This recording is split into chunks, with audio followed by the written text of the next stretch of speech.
नमस्कार मित्रांनो, माझ्या यूट्यूब परिवारानो.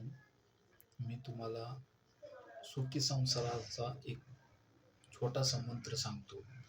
ते तुम्ही मंत्र ऐकल्यानंतर तुम्हाला त्याचा फरक जाणवलच. परंतु जीवन हे खडतळच आहे. शेवटी संसार आपल्या पती पत्नीचाच असतो. त्यामुळे हा मंत्र म्हणजे माझा नाही, तो एक भविष्य सांगणाऱ्याचा आहे. तो भविष्य सांगणारा एक 95-96 ची गोष्ट आहे. मंदिराच्या बाहेरच्या बाजूला तो भविष्यवाणी सांगत होता आणि ते एका गावामध्ये, छोट्याशा गावामध्ये एक बाई खूप त्रासलेली होती, कारण तिचा नवरा दारू पित होता. तो दारू पित असताना तिला एखाद्या बाईनं सांगितलं की बाबा थोडंसं त्या भविष्यवाण्याला जाऊन विचार की बाबा तुझा नवरा तर दारू सोडल का नाही, असं तुझा परिवारमध्ये हमेशा भांडणं वगैरे लागते ते. मग ती बाई काय केली, पण दुसऱ्या बाईनं तिला सांगितलं त्या माणसाला भविष्य सांगण्यासाठी काय काय लागते. थोडंफार पैसे, 5-10 रुपये आणि एक गरम भाकरी, खरडा आणि कांदा घेऊन जावं लागतं. मग दुसऱ्या दिवशी ती बाई उठली, आंघोळ बिंघोळ करून आपलं आवरून मस्तपैकी गोंधळ्याची भाकरी बनवली, खरडा घेतला, त्यानंतर कांदा घेतला, ती एका फडक्यात बांधून आपलं ती सकाळ सकाळची भविष्य बघण्यासाठी गेली. पण त्या माणसाचं टाईम पण सकाळ 7 ते 8 पर्यंत होतं. त्याचं टाईम असं होतं की फक्त तो सकाळचाच बनवत होता, भविष्य बघत होता, आणि संध्याकाळी आपलं मस्तपैकी काम त्याचं ठेक्यावरचं. पण तो भविष्य असं सांगायचं की रिअली काय चाललंय काय नाही. मग दुसऱ्या दिवशी तिनं आपलं भाकरी बिकरी बनवली आणि तशी भविष्य बघायला गेली. ती भविष्य बघायला गेल्यानंतर तिथं 2-4 बाया त्याच्याबरोबर होत्या, एक माणूस होता. मग ते थोडं थोडं सगळ्यांना नाव विचारलं ही, आणि सांगितलं भविष्य, बाबा ह्याचं असं आहे, त्याचं तसं आहे, मुलांचा कोणाची परेशानी, कोणाची घरातली परेशानी, हे सगळं सांगितलं. शेवटी त्या बाईचा नंबर आला. मग त्या बाईला म्हटलं, काय झालंय बाई तुला? तर माझा नवरा रोज दारू पिते, रोज घरात दंगा मस्ती होती. बर म्हणाला. मग म्हणला तुझं नाव काय? मग ती म्हणला सुनीता. आणि तुझ्या नवऱ्याचं? शिवाजी. अरे म्हणला बरं ठीक आहे. मग त्यानं डायरी वगैरे काढली, त्याच्यात बघितलं चाळलं वगैरे, ठीक आहे म्हणलं. दोघांचं भविष्यवाणी बघितली त्यानं आणि सांगितलं. बोला कसं कसं होतंय नक्की मला सांग. मग ती म्हणाली, तू कामधंदा वगैरे करतो या, दारू बिरू पिऊन येतो या, आणि त्यानंतर भांडणं घरात होतेच. बर म्हटलं. मग त्यानं म्हणाला की तू आल्यानंतर तू असं करायचं की तुझ्या घरी नाही, तू असं कर की तू 1 किलो हरभरा विकत आण.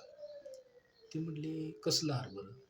ते म्हटलं कसलं पण चालते, तू हरभरा नाही. ती म्हटली माझ्या घरी आहेत हरभरा, आहेत 4-5 किलो. नाही नाही नाही, जास्त नको आहे. त्याच्यातला अर्धा ती 1 किलो हरभरा भाजायचं. भाजल्यानंतर मस्त भाजायचं, थोडं मीठ टाकायचं त्याच्यात, आणि आणि असं चण्यासारखं करायचं नाही, मऊ मऊ असं, फक्त कडक करायचं, एकदम असं कडक. बर, ती बाई म्हणली होय ठीक आहे. मग आणि अजून काय करायचं? अजून एक हा मंत्र आहे.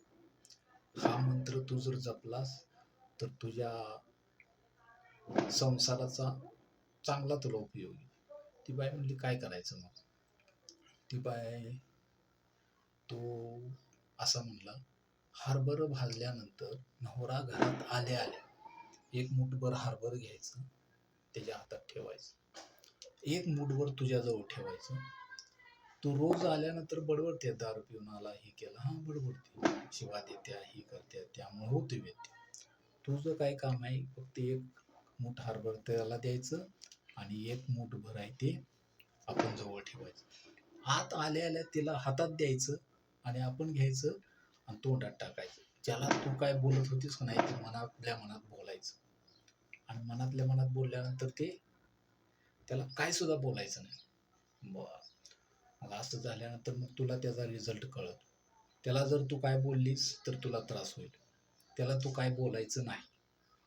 बरं, ती माणूस आला, हिनं गडीनं हरभरा वगैरे घेतलं, त्याच्या हातात दुसऱ्या दिवशी बाबा दिलं. दिल्यानंतर तू एवढा खुश झाला, कारण दारू पिणाऱ्या माणसाला जर चकना भेटला तर किती खुशी होईल. मग त्याला चकना भेटला, तो गडी आत गेला. म्हणला एवढ्या वर्षी 10-15 वर्ष झाली माझं लग्न, माझ्या बायकोनं कधी माझा विचार केला नाही, आज कसा विचार केला. मग तो गेला घरात, आत गेला.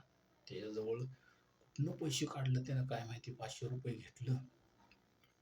500 रुपये घेतलं आणि बाईनं दिलं की त्याला. म्हटलं ह्या 500 रुपयाचं तुझं घरातली साडी पण घे, सामान पण भरून सगळंच बघ. 100-100 रुपयाच्या 4-5 नोटा बघून ती बाई म्हणाली असं कसं झालं. मग त्यानंतर मग त्यानं पैसे घेतलं, साडी वगैरे आणली, घरात सामान वगैरे भरलं. बाई खुश झाला, संसार वगैरे चालला होता बाबा त्यांचा ओके. परत ती घरात आल्यानंतर तिनं म्हणली होती जेवणारा का तुम्ही. मग ती म्हणली हां जेवतो की. काय बनवलंयस. तर वांग बनवलंय, खारी वांग बनवलं होतं त्यानं. खारी वांग बनवल्यावरती तो नवरा पण खुश झाला, मस्तपैकी खा. त्यानं आपलं वांग वगैरे खाल्लं आणि भाकरी वगैरे खाल्ल्यानंतर खुश झाला. बायको ही जरा आनंदित राहिली. त्या टायमाला ती बोलली नसल्यामुळं फरक झाला. फरक झाल्यानंतर परत तो म्हणला ह्याला मला जेवण पण चांगलं दिलं, आज काय बोलली पण नाही बायको. किती म्हणजे फरक पडलाय. मग तिथं थोडंसं जवळ आला, जवळ नको नको पोरं बाळ आहे ते हे असं म्हणत आपलं टाळलं तिनं. पण बाय खुश, नवरा खुश. नवरा खुश झाल्यानंतर मग म्हणला असं करा, अजून तुला मी हे 100 रुपये 50 रुपये देतो, ह्याचं तू जाऊन चिकन आण. मग राहिलं म्हणलं अजून एवढं कधी बोलला नाही, आज कसा बोलला. मग जाऊन तिनं 50 रुपयाचं चिकन आणलं. मग एवढा लय खुश झाली ती. घरात एवढी खुश झाली नव्हती तेवढी आज खुश झाली होती. मग तिनं काय केलं, दुसऱ्या दिवशी उठल्यानंतर आंघोळ बिंघोळ करून मस्तपैकी भाकरी बिकरी बनवली.